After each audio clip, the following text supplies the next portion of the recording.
मंडळी, आमच्या रत्नागिरीत फिरायचं म्हटलं की आपल्या सगळ्यांचे काही टुरिस्ट स्पॉट हे ठरलेले आहेत, जसं की भाटियाचा समुद्रकिनारा, गणपतीपुळे, आरेवारे बीच, स्वरूपानंदांचा पावसचा मठ आणि या सगळ्यात अजून एक लोकप्रिय ठिकाण म्हणजे थिबाचा राजवाडा। रत्नागिरी शहरापासून जवळ आणि आपल्याला अगदी सहज इथे पोहोचता येतं। राजवाड्यासमोर अरबी समुद्राचं मनमोहक दृश्य, तसंच राजवाड्यासमोर रोज होणारा सूर्यास्त समस्त रत्नागिरीकरांचं आवडतं आणि अभिमानाचं ठिकाण। आम्ही यूट्यूबच्या व्हिडिओसाठी या राजवाड्याला 2दा भेट दिली, पण ऐन मे महिन्यात अवकाळी पाऊस पडल्यामुळे 2 चित्रीकरणांमधला फरक तुम्हाला जाणवेल।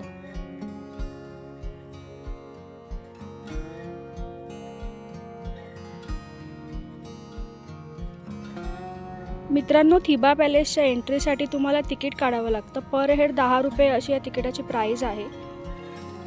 मंडळी, आता आपण थिबाच्या राजवाड्याजवळ पोहोचलोय। हा आहे थिबा पॅलेस। थिबा राजवाड्याजवळ वातावरण हे नेहमीच एकदम शांत असतं। इतकं शांत असतं की इथे बसून आपण थेट तो काळ इमॅजिन करू शकतो जेव्हा थिबा राजा इथे नजरकैदेत होता।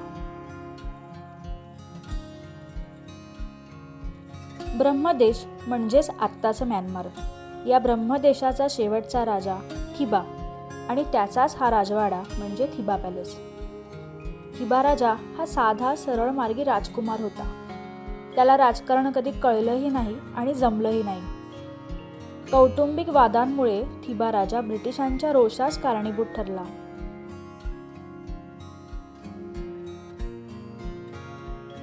मध्ये मध्ये ब्रिटिशांनी ब्रह्मदेशावर आक्रमण करून थिबाचा पराभव करून त्यास अटक केली। ब्रिटिशांनी थिबा आणि त्याच्या कुटुंबियांना बोटीने मद्रासला आणलं आणि तिथून पुढे रत्नागिरीत आणलं।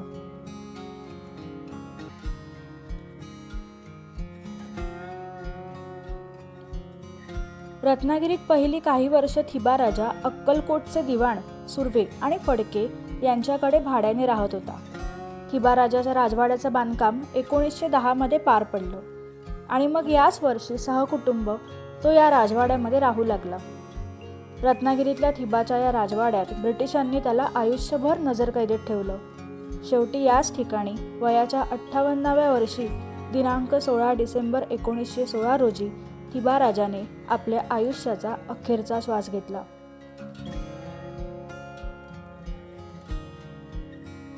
सध्या या राजवाड्यात एक प्रादेशिक वस्तू संग्रहालय आहे। तसंच थिबा राजाने वापरलेल्या मोजक्याच वस्तू पाहण्यासाठी ठेवलेल्या आहेत। राजवाड्याचा बराचसा भाग पर्यटकांना बघण्यासाठी बंद आहे।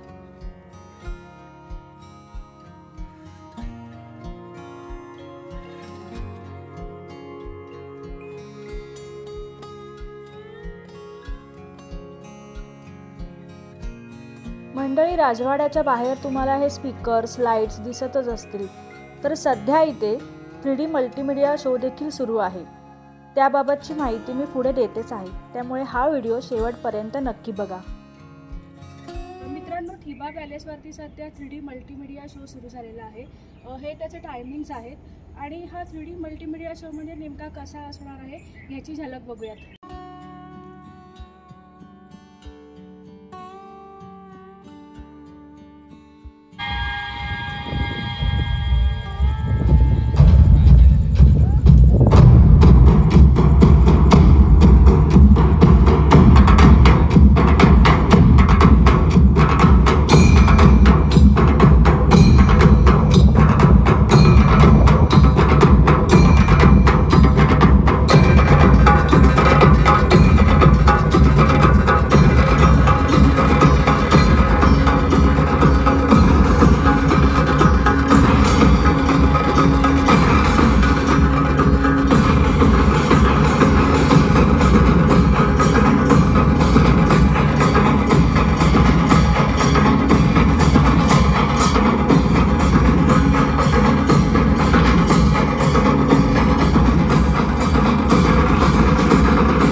मी समुद्र हो, तोच समुद्र जो तुम्ही शतकानुशतक पाहत आहात.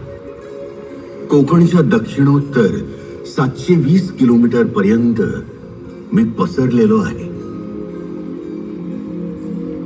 हे किनारे, हे पाणी, हा निसर्ग स्वर्ग आहे ना.